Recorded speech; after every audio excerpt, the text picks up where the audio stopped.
This is KVUE News Daybreak. An ambush on the Diamond. A lone gunman attacks Republican lawmakers on a baseball field. How the tragedy is bringing people together and what we're learning about the shooting. And President Trump now the focus of the Russian investigation. The new information we're learning about that case. And a man's home vandalized multiple times, dating all the way back to November. But this morning, one thing has pushed him over the edge. We'll tell you what it is. Well, good morning to you, and thank you so much for watching KVUE News Daybreak at 4:30. I'm Brandon Jones. We do want to start with a look at your weather this morning. And Erica, another hot day in store. That's right. It's about day 4 of this long streak that we're talking about. It's going to push through our weekend. Here's what you're waking up to this morning. Temperatures in the upper 70s. Dew points at about 73 degrees. Factor in the humidity, though. It already feels like 78 out there. A light south wind at 7 miles an hour is pushing through our viewing area. Here's a look at your temperatures right now. If we head out to the hill country, this is what we're tracking. 76 degrees at Enchanted Rock, a degree warmer for Mason. Austin, you're at 77. Looks like our coolest spot right now in the central counties is Taylor at 74, 75 for LaGrange. Brandon, back to you. All right, thank you so much. We knew overnight a bicyclist is in the hospital this morning recovering from life-threatening injuries after a crash near downtown Austin. It happened just before 1 near North Lamar and 6th Street. Police say 2 vehicles, a white van and a black car, collided in that intersection, crashing into a bicyclist heading southbound on Lamar. The driver of the black car has been arrested for DWI. Police say no other cars were taken and were involved in that hospital there. And now to the latest in that congressional ambush just outside of Washington, D.C. One Republican lawmaker still in critical condition after being shot by a gunman who opened fire at a congressional baseball practice in Virginia. ABC's Stephanie Ramos is in Alexandria with the latest. A blaze of gunshots fired at Republican congressmen at a baseball diamond just 8 miles from Capitol Hill in Alexandria, Virginia. The gunshots erupted at 7 a.m. Wednesday morning.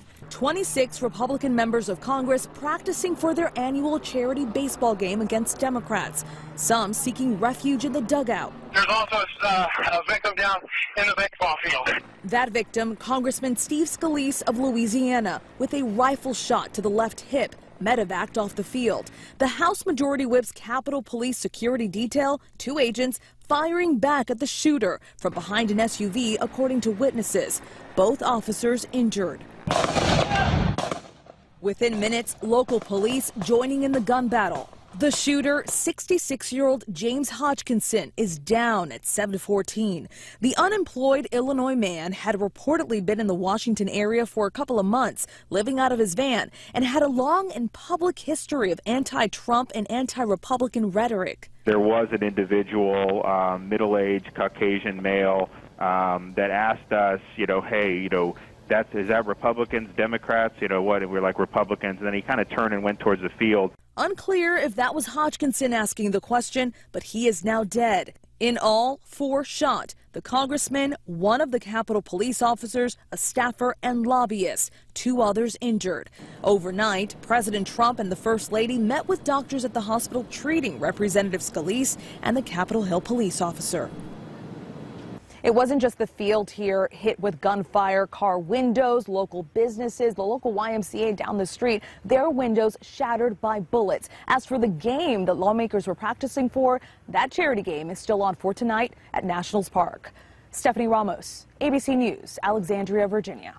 One of the victims, Zach Barth, an aide to Congressman Roger Williams from North Texas, is a former University of Texas student. One of his former professors, Sean Theriaud, is wishing Barth a speedy recovery. I hope that he uses this tragedy as a way to double down his interest in politics and helping us move our country along rather than extinguish the passion that he has for it. Bart's family lives in Houston, but when he was shot, his younger sister says their father rushed to help. My brother and my dad are extremely close, so whenever my brother said, "Dad, I really want you here," my dad booked a ticket that moment and was on a plane to D.C.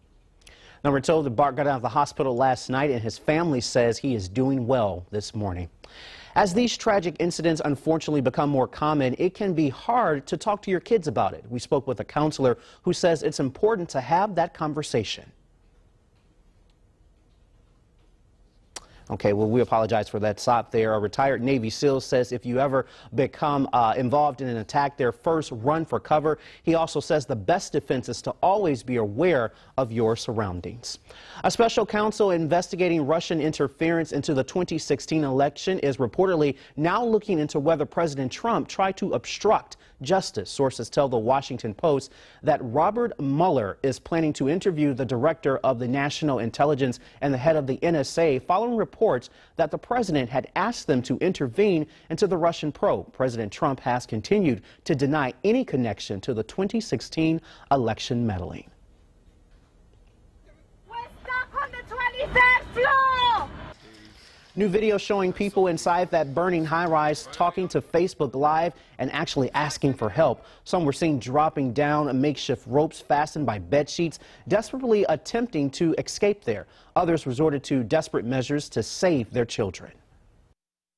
A lady appeared at the window, and what she was saying, "I'm about to throw my baby, please catch the baby."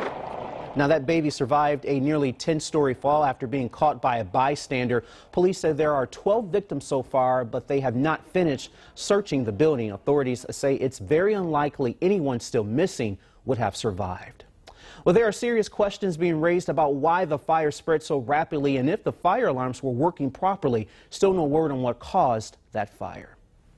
Well, this morning, investigators are asking for your help with a 41-year-old cold case. Investigators with the Greece Police Department in New York are trying to identify a child found in 1976.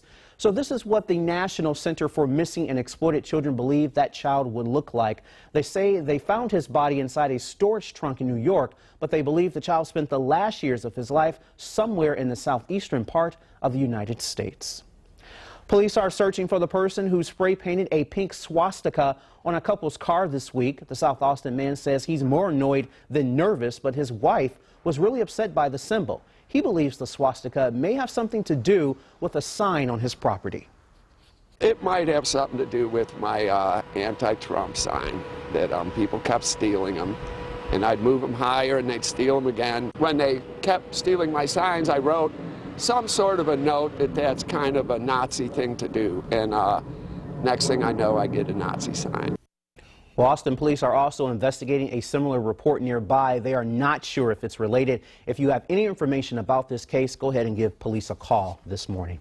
Well, still no decision on this morning on how much money Austin school board members will ask taxpayers for this November. The board did not approve a bond package last night.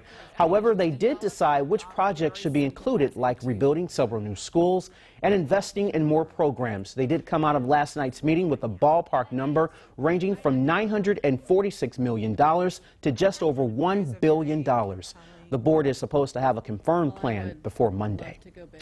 Well, during the hot Texas summer, Meals on Wheels volunteers are delivering more than just lunches. They're also performing safety checks for thousands of senior citizens. Older adults are more likely to get heat-related illnesses, and sometimes they can't afford the high utility bills during the summer months. Meals on Wheels is trying to help. Volunteers have been making sure their clients are able to stay cool and hydrated.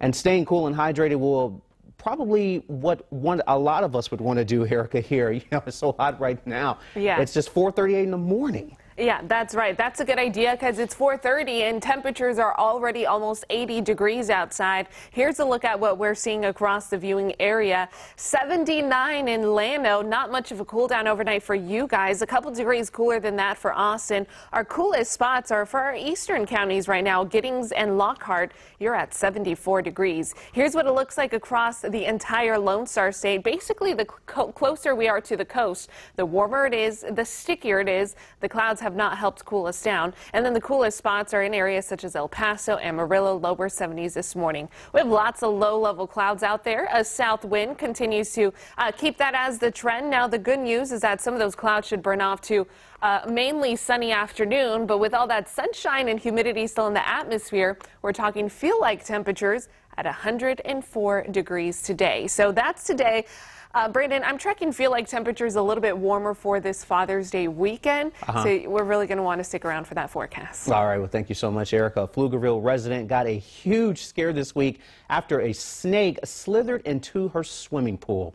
She says she was relaxing, working on her phone, when out of nowhere she heard a plop sound. Moments later, she saw a very large snake right next to her. She says she scrambled out of the pool and the snake slid into some nearby shrubbery. A local reptile expert thinks it was a rat snake, but it's hard to be sure. He does say snakes like to swim in cool waters in the summer, so do not put your hands where you cannot see. You don't have to tell me twice there. Well, piece by piece, this takes some serious dedication, not to mention skill. The local building put together by kids, and longtime East Austin residents say they're being forced out. This morning, the big issue that could be forcing them to leave.